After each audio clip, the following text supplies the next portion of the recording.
Good morning and welcome back to the channel. I had talked about doing a quick video on my bike, something I just bought, my first motorcycle ever, and I thought, what better day than today? It's beautiful outside, about 70 degrees, got the Missouri River in the background, going for a little ride today, so I thought we might talk about it. So I'll give you just a quick walk around. So this is a 2009 Kawasaki ER6N. And you can see the previous owner plastadipped a bunch of stuff. I've actually been slowly taking it off. This front fender was plastadipped. The grab rails back here were plastadipped. This tail piece was plastadipped. So I've been kind of taking it all off. There's still the covers up here are still plastadipped, and the covers on the back where the grab bars bolt onto. It has an aftermarket exhaust. I have no idea who makes it. It's probably some cheap eBay aftermarket exhaust. It sounds fine. I probably won't change it, but yeah, here it is. It's 19,000 miles. Seems to be fairly well cared for, other than just some questionable modifications, if you will. The one thing that they did do that I enjoy is they swapped that alien looking headlight out and added the circular headlight. So I'm a big fan of that. I don't really like the way the normal ER6N headlight looks. It's kind of an alien looking, weird shaped headlight. So, but yeah, I just thought I'd give you a quick once over here, and we'll go for a ride and we'll talk about exactly why I chose this bike. As I alluded to on the last episode, I'm an opportunist, so it's not like I just narrowed it down to one bike and one bike only.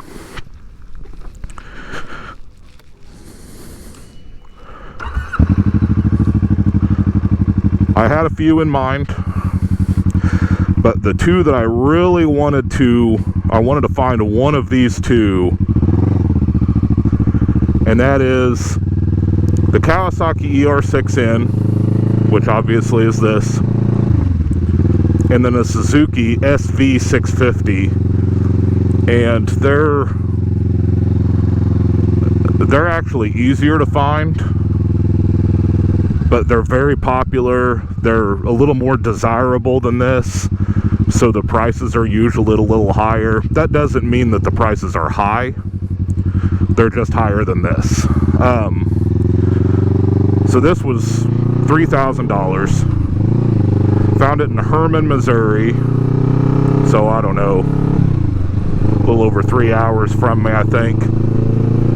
And you know, some of the Suzuki SV650s that I found with comparable mileage and condition were about 500 to 1,000 more than this. So again, that was another bike that I was considering.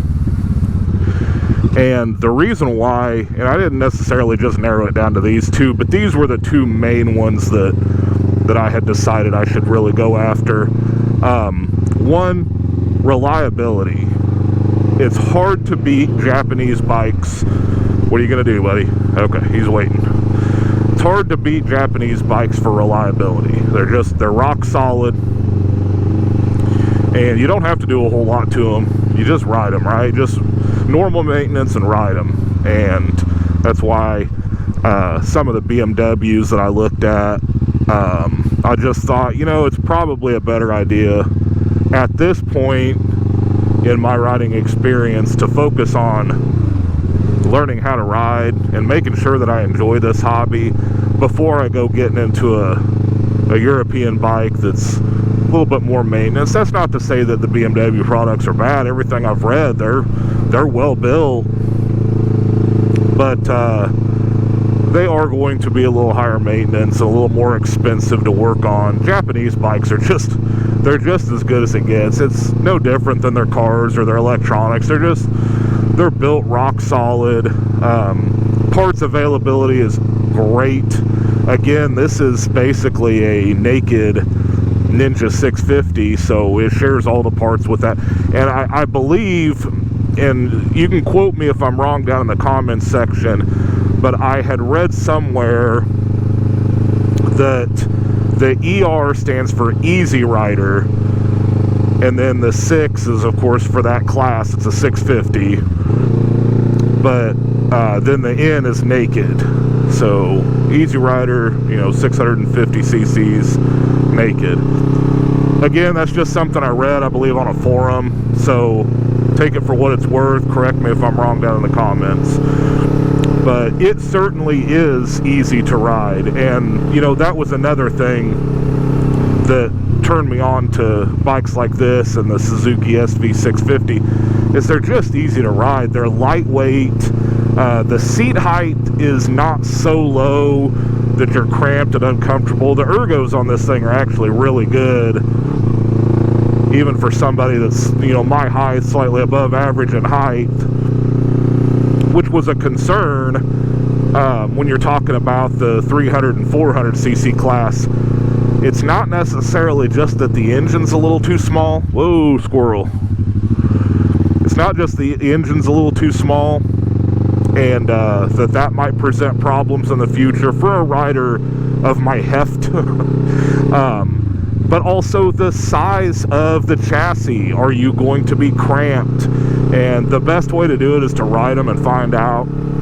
I didn't. I decided that the 300 and 400 cc class, even if they did fit me ergonomically, they were probably not going to be, what I wanted to use as a first bike, just because I think I would immediately be wanting more engine, and because of my weight mainly. If I were, like I said yesterday, if I were 100 pounds lighter, heck, I'd be just fine on one of those, but I'm not, so here we are. So that's 1 and 2, reliability and ease of use. I'm not a professional, I'm not a seasoned veteran, I'm very new to this. I wanted something that I could learn how to ride on and really just focus on learning how to ride instead of focus on trying to control a machine that's a little bit too big and a little bit too much for me.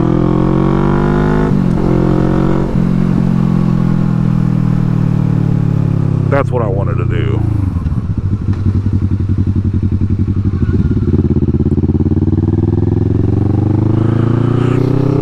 So, okay, so third, I wanted it to be used, and that will coincide with cost. So, for one thing, when you're buying a brand new bike, it has no scratches on it. It's perfect, right? Nothing's wrong with it. It's perfect. And I just wasn't too sure that it was a good idea for me as a brand new rider to go spend the money on a brand new bike, even though it'd be cool to have the warranty and to know that it was maintained properly its entire life. If I dropped that bike, it would break my heart. As a brand new bike, not a scratch on it. If I'm the one who drops it, now I know, that was me, and it would break my heart. You get something like this that's over a decade old, it's got a few scuffs here and there. Now this does have frame sliders on it, I'm sure you saw. That'll kind of keep the damage away if I do have a low speed, will just drop, something like that. But it wouldn't break my heart, It was a lot cheaper, $3,000, so if something happens, it's like, well, I can swallow that a lot easier than, $7,000, $8,000 for, if I were to get a Triumph Speed Twin or something like that, which I really like those bikes too. I like a lot of them, but, obviously cost is a factor, especially when you're talking about something that you may damage. And that was another reason why I wanted to choose something that was used. But yeah, comfort, we'll go ahead and put comfort up there. That doesn't necessarily mean that this is the most comfortable thing in the world. It is still a sport bike, but it is an upright sport bike. So it's something where ergonomically, my seating position, I'm very, very comfortable with it. The seat padding isn't great. The engine's a little raw and unrefined. So there is some vibration that transfers up through the pegs and through the handlebars. But for the most part, it's a pretty comfy way to spend, you know, a little bit of time. I haven't been on this bike, to be honest with you. The video where I took it out into traffic for the first time, that's the longest ride that I've been on, and I think that was 37 minutes. So I haven't been on this thing for long periods of time, but I do know that, you know, at the end of that ride, my ears were ringing. That was my fault. I do have the earplugs in today. I just forgot them. I was so worried about everything else. But my butt hurts a little bit after that kind of trip. My hands start to go numb a little bit just from the vibration through the grips. But you know, things to be expected. All in all, experience is just fine. Ergonomically, it's more comfortable than you know, a sport bike, a super sport with the clip-on handlebars that are really, really low and put you in a real aggressive seating position. I didn't want that. So yeah, reliability was the main thing, and then obviously the other things that I talked about. But there were a few bikes on the list. This is what I ended up with. I'm an opportunist, so it was just kind of like whatever comes up first, that's what I'm going to go after. And this popped up, had a decent price on it. It was close enough, nice little road trip to go pick it up, and now it's mine. So that's it, guys. Thanks for coming along, and thanks for checking out the new toy, and hopefully we'll have some more videos to come here, but I'm going to go ahead and call it quits on this video. And until next time, everyone have a great day.